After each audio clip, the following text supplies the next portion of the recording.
¿no? Entonces, básicamente, cuando hablamos de angiografía, este es como el método de sustracción digital, ¿qué es lo que tenemos que observar? Primero tenemos que observar el diámetro.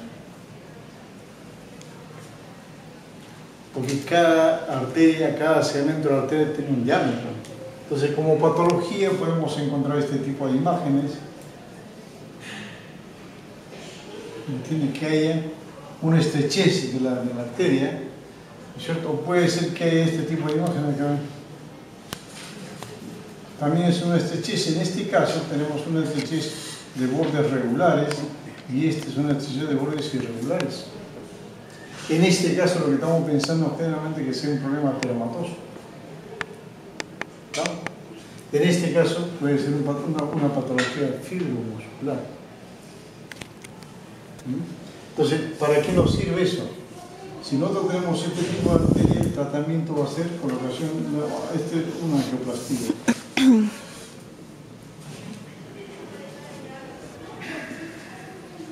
En cambio, si hacemos este tipo de imagen, se coloca un stent.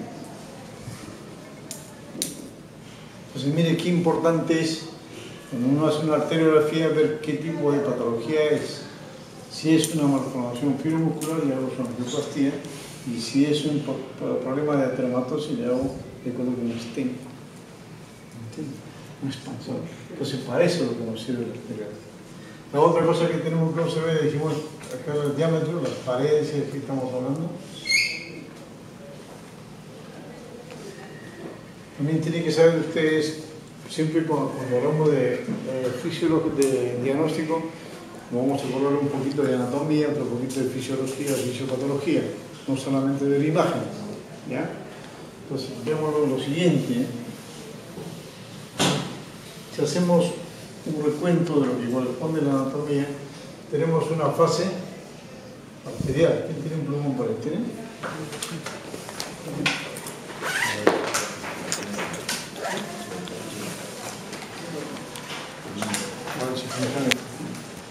Aquí tengo una fase arterial. Después viene una fase capilar. Después viene una fase venosa. Entonces, eso es lo que tenemos que hacer. Por ejemplo, acá, cuando nosotros vamos a hacer estudio, a 6 segundos está la fase arterial. De 6 a 8 segundos, 8 segundos más o menos está la fase capilar. Y mayores de 8 segundos la fase venosa. Entonces, si yo quiero ver, por ejemplo, estoy haciendo una arteriografía cerebral, ¿entienden? Quiero ver la fase venosa, quiero programar la máquina después de los 8 segundos. Si lo tomo los 4 o 5 segundos, no va a aparecer vena, que va a aparecer solamente la arteria. ¿Ya? Y si lo tomo a los 5 segundos, 7, va a aparecer solamente la fase capilar. ¿Ya? Esta es fase capilar, esta fase arterial y esta fase venosa. Entonces, ¿qué puede suceder como patología? Por ejemplo, ya hago una arteriografía cerebral. Un paciente, tengo la fase acá, ¿no es cierto? Y aparece la vena con 5 segundos de evolución. ¿Qué estoy diciendo? A los 5 segundos debo tener solamente la fase arterial. Y ya en este caso, a los 5 segundos estoy viendo la fase venosa. ¿Por qué se produce eso? Cuando hay lo que se denomina shunt arterial venosa. Entonces, ¿en qué caso se produce esto? Cuando hay malformaciones arteriovenosas. Entonces, lo que estamos pensando nosotros para diagnosticar una malformación arteriovenosa tengo que tener un retorno venoso temprano.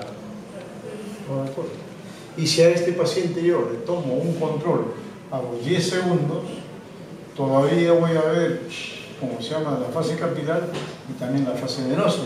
Pues a esto se denomina retardo en la evacuación capilar.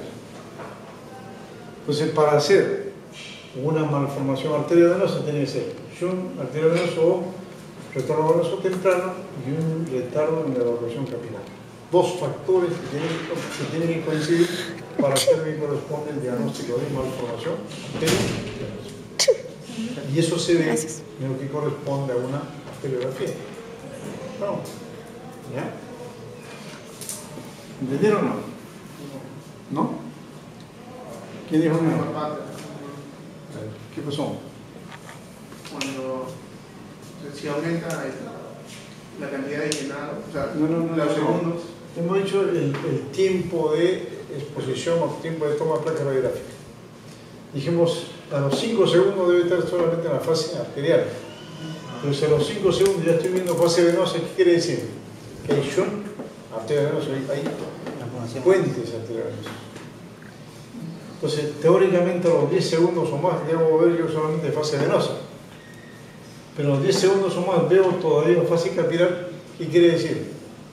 Que hay un retardo en la rotación. Y esos dos factores nos hacen pensar en una malformación arteriovenosa. ¿Sí? La otra cosa que tenemos que ver, lo que podemos encontrar es esta.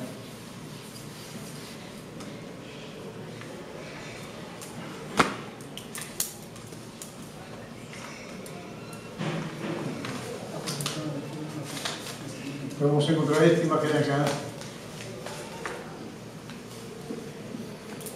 que son dilataciones arteriales. Esos son los aneurismas arteriales. Los aneurismas pueden ser fusiformes, pueden ser saculares, ¿entiendes? O pueden ser cilíndricas también. ¿Estamos de acuerdo? Pero todas son dilataciones arteriales. Entonces, pero si estas dilataciones no tienen causa aparente, le denominamos siempre aneurismas.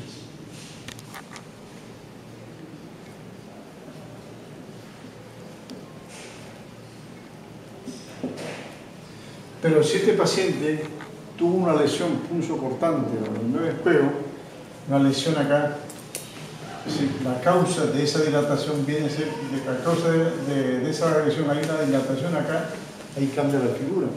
Pues en ese caso ya hablamos de un pseudo.